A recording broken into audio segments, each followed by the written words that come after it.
menyatu ya, kayak pindah ini dan sulit dilepaskan. Nah itu kita cek otaknya apakah ada kemungkinan atau tidak. Nah ini perlu dilakukan seperti melihat kondisi harus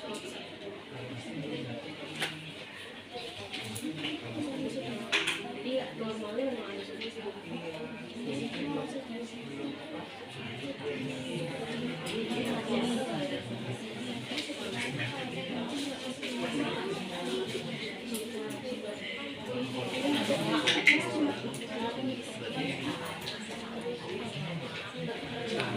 Terus ukur lingkar.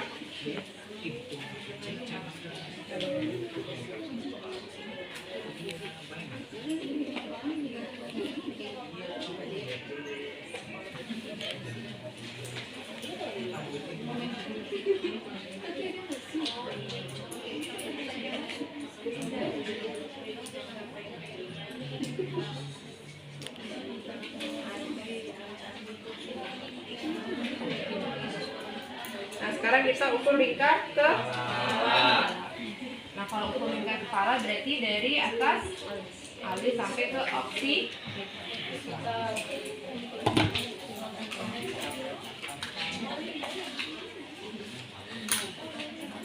Ini saya pakai masker apa? Kok jadi saya kena flu kalau kayak kalian deh.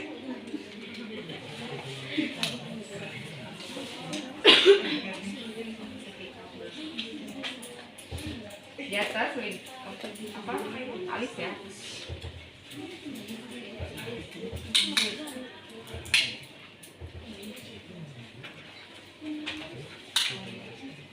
Nah ini kita sama ini adalah 34,5 ya, sudah jelas. Setelah itu apalagi di sini ada pemeriksaan telinga. Nah kalau pemeriksaan telinga kita lihat si telinganya, yaitu letak telinganya sejajar dengan mata atau lebih ke bawah. Kalau lebih ke bawah, jangan dia ada kelainan. Nah, kelainan apa? Biasanya Down syndrome. Jadi kalau Down syndrome telinganya agak ke bawah. Nah ini sama enggak nih? Seharusnya sejajar Sejajar.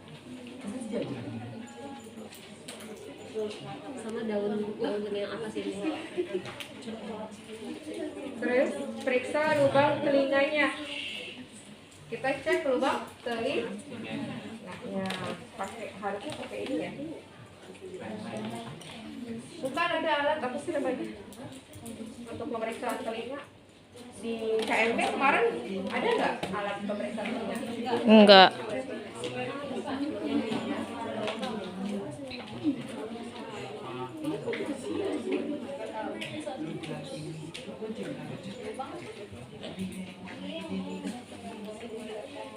Otoskop pernah dengar nggak?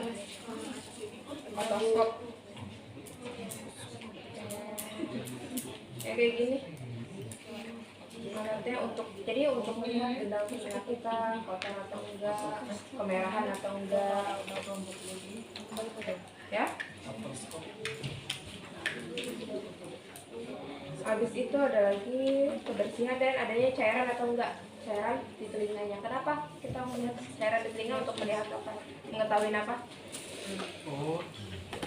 Otitis media akut. Otitis media akut apa? Infeksi di mana?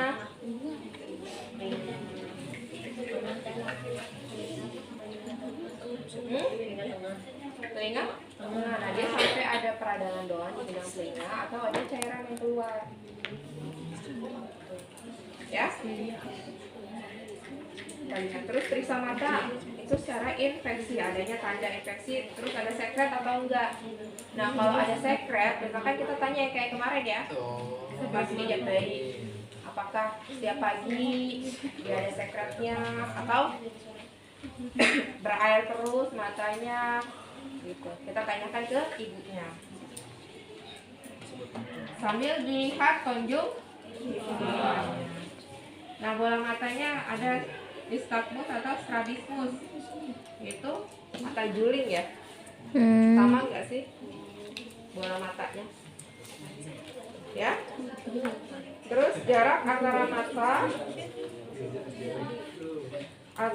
dengan mata satu dengan yang lainnya.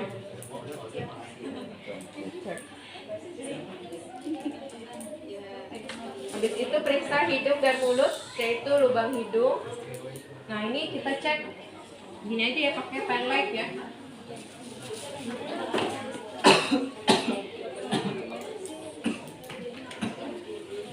Nah dia ada sekat nggak di bawahnya? Terus ada polip atau tidak? Untuk yang hidung. Habis hidung lihat ke palatum. Kalau di palatum ada lubang atau karena kalau misalnya ada lubang berarti palatosis. Sus, ini anak saya datang kok dia saat minum kesedak mulu terus keluar air susu dari hidungnya. Nah itu kita harus lihat tuh wanti-wanti di palatumnya berlubang atau enggak. Takutnya kalau berlubang berarti dia mau nggak mau pada saat minum ya air susunya naik lagi. Sedap. Ya cukup jelas. Yes. Setelah itu ada sekat atau tidak langit-langit bibirnya apa? Labio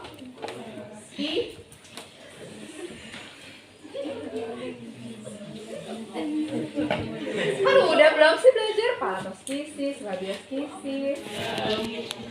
Udah kan? Ya.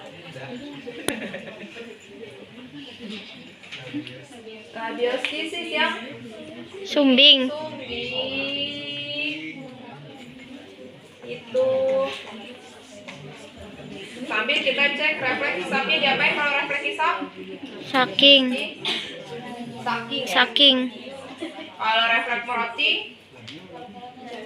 Mencari. Nah, periksa leher bayi. Kita cek periksa leher bayi apakah ada pembengkakan atau Tidak. Nah, kalau misalkan ternyata terus ini kok ada kira-kira ada pembengkakan, kita tanya lagi batuk apa enggak. Pembengkakannya udah berapa lama? Kalau misalkan lebih dari 2 minggu, batuk nggak sembuh terus ada pembengkakan, kita curiganya apa? TBC.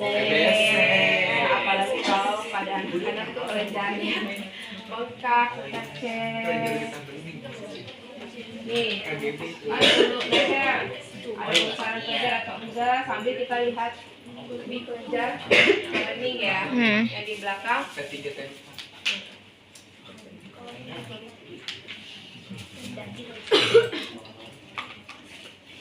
tempat ya? Bener? Ketiga tempat.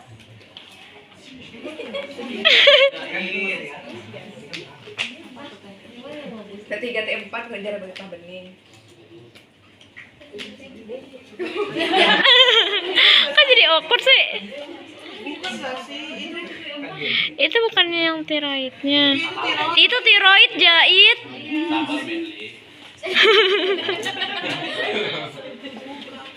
Apa ini?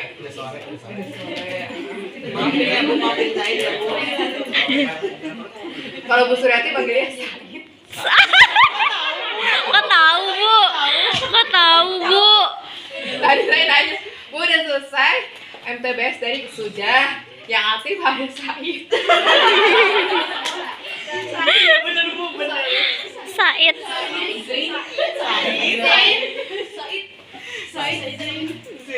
Ya. Jadi apa? Kita cek ya ada pembesaran kelenjar getah bening atau tidak, sama di belakangnya untuk mengetahui kalau misalkan dia batuk, kita keluhan 2 minggu, udah 2 minggu nih, kita cek kelenjar getah beningnya membesar atau enggak. Terus kita cek berat badannya naik atau turun drastis. Kalau udah ada tanda-tanda seperti itu berarti kemungkinan anaknya adalah suspek TBC. Lalu periksa dada. Nah kita lihat dadanya sama putingnya. Nah, kadang-kadang kalau misalkan bayi baru lahir, walaupun dia cowok, itu ada putihnya keluar susu. Keluar air susu sedikit.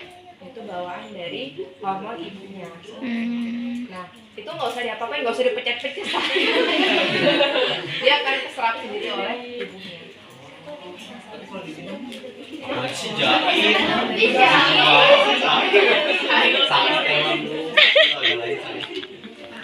Diamin aja, Bu. Di pumping. Itu orang si jahit. Jawab, udah, diem ah.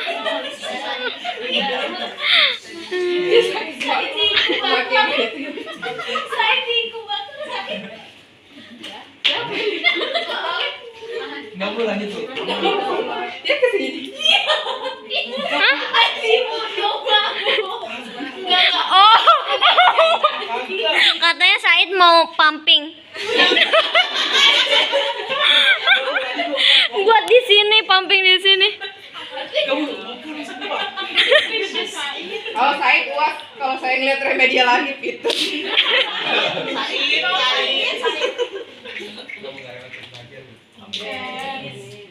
Daya, terus periksa leher daya ada pembengkakan atau tidak, periksa dada dan bunyi nafas dan bunyi jantung.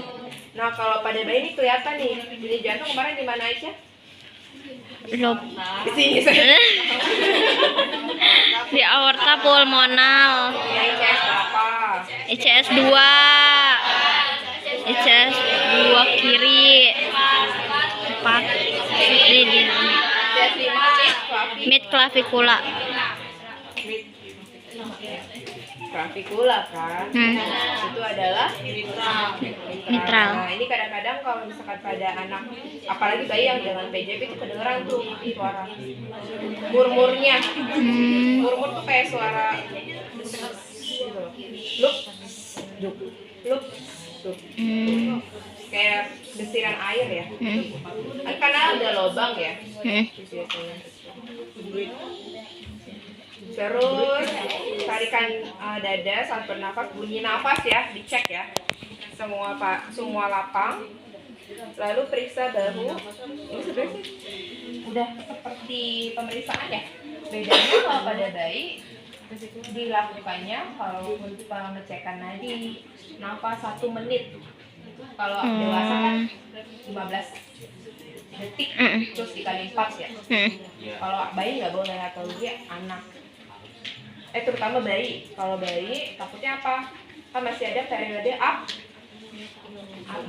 Tiba-tiba dia henti nafas sudah jenak, terus 3 detik kemudian balik. Lanjut lagi.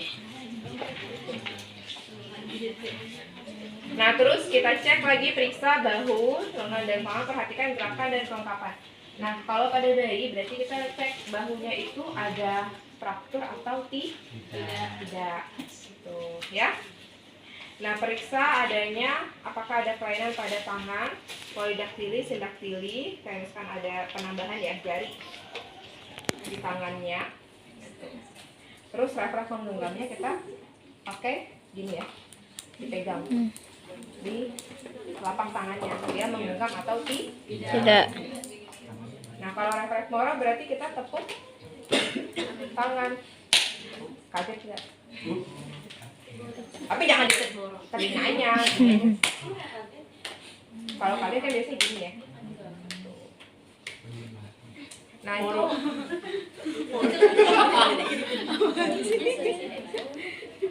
Nah, terus periksa bagian perut, bentuk, adakah penonjolan sekitar tali pusat saat bayi menangis, apa? Tuh, kalau penonjolan.